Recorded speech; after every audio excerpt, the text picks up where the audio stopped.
Hello friends, welcome to the shed. It's Monday. How was your weekend? I hope it was amazing. No, I'm serious. Tell me how your weekend was in the comment box. I want to hear about it. I'm curious to know if you did anything exciting this weekend. We had soccer games like we've had for the past, I don't know how many weekends, and what else did I do this weekend? Did a little work outside the house, maintenance stuff, moved Jamie's office. Yeah.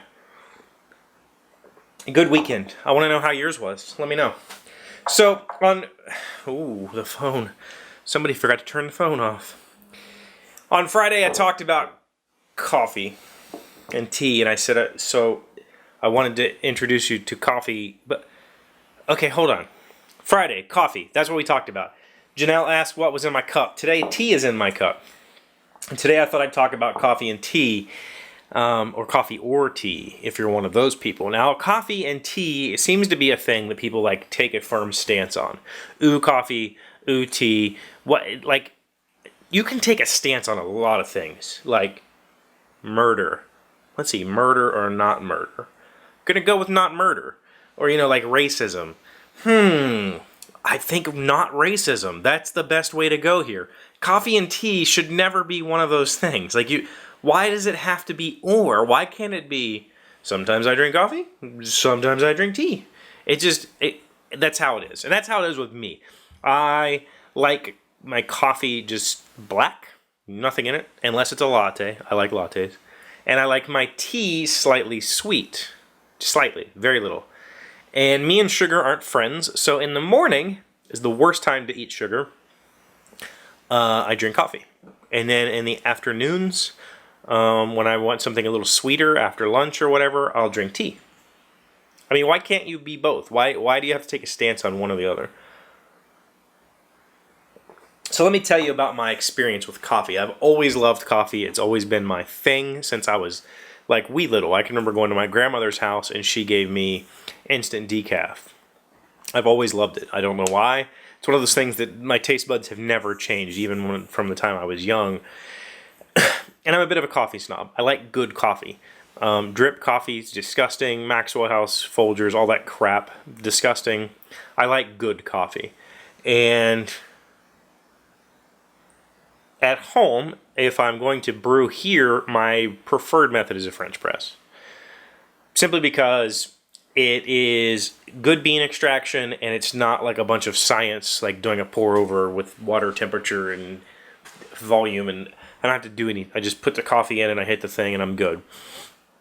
And a few years back, my niece was living with me and she broke my French press. I had like one of those glass quart-sized French presses and it broke. Now, at that time, I was discovering South America and learning, in Central America, learning Spanish, learning about the culture, and I learned that in the rest of the world, Central South America, Europe especially, where coffee isn't as popular as in the U.S., and coffee makers aren't common in the household, instant coffee is where it's at. Now, if you're an American and you are a coffee snob, the idea of drinking instant coffee is outright disgusting. Like, it's just not good. For one, it's really acidic, and like I prefer Colombian blends instead of Arabica. Arabica is too acidic for me. I like the flavor of Colombia coffee. And most of the instant brands are just this acidic, nasty tasting sludge. But I had learned about this worldly instant coffee. And so she broke the French press. I said, no big deal. I'm going to go buy some of this instant and try it. And I've been hooked on it ever since. And that is Nescafé Classico. Okay, this is available at my local Walmart in these big glass jars, Nescafé Classico. And it's actually really good. This is a dark roast coffee. And it when you make it, a couple teaspoons, 1 or 2 teaspoons, some water, boiling water, take the water off boil. You don't want to boil your coffee. That's disgusting. You want to take it off boil for about a minute and then pour over, and it's got a good froth on it. It's got amazing flavor, and for a coffee snob at home, without having to invest in machinery or like do science to make a pour over, this is actually a really good lazy alternative. And that's typically, lazy typically wins with me, as long as the quality is sufficient. And in this case, it is. It's actually really sufficient. Now for tea, I've tried most of the brands. This is just like generic Walmart black tea. I like black tea. I don't want any flavors or chamomiles or any of that stuff. And I've, Lipton, and I've tried the PG Tips and Tetley and whatever other European blends. I can't really tell a difference with teas. Tea is just tea. I like tea. And tea is a good, calming, refreshing beverage.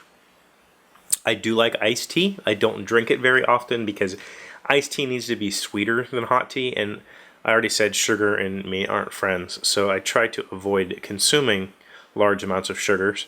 If I can get if I can go to a restaurant and mix it like half and half so it's not super sweet, I'll do that. But otherwise I just drink water. So in this cup, some days are coffee, some days are tea. Just depends on how I feel. If I feel like sugar is going to cause me an issue at that particular moment in time, I will drink coffee. If I feel like my palate wants something sweeter, I'll drink tea. I'm not going to take a stand for either. I'm just going to say that I enjoy both. It's like country music and rap. You can like both of those things. It's perfectly fine. I'm not saying I do. I like the rap. Country music's... Anyway, I'm not going to have that discussion. Maybe we'll have that discussion tomorrow. Maybe we'll turn this week into a or week. This or that. And break down the barriers. Because it doesn't... you shouldn't take a stand on these things. If you want to... there are people that will, argue with you over coffee versus tea. It's like Coke and Pepsi. If you're older than 12, you don't like Pepsi, period. There's no other there's no excuse for liking Pepsi past the age of 12. Coffee and tea, though, to get argumentative about it, that's just stupid. So what are your thoughts? Coffee or tea or both? Put that in the comments below. Let me know what you think. If you like my videos, please consider giving this a thumbs up. If you come back every day, hit the subscribe button. We do this Monday through Friday every evening, and I do a special episode on Sunday for my Patreon. And I'm going to try to get back into the swing of doing Saturday videos. I have a project that a friend asked me to complete, and I think it's going to make a good video. So I'm going to film that, and I doubt it'll be this weekend. It'll probably be the next weekend. It's going to take me some time to put this one together. But yeah, thanks for stopping by. I hope you have a great Monday. Let me know about coffee and tea. Let me know about your weekend in the comments below. Send me your awesome stuff for Friend Friday. Pictures, videos, stories, tweets, whatever it might be. Send me a letter that I can read on Friday, and I'll send you a postcard.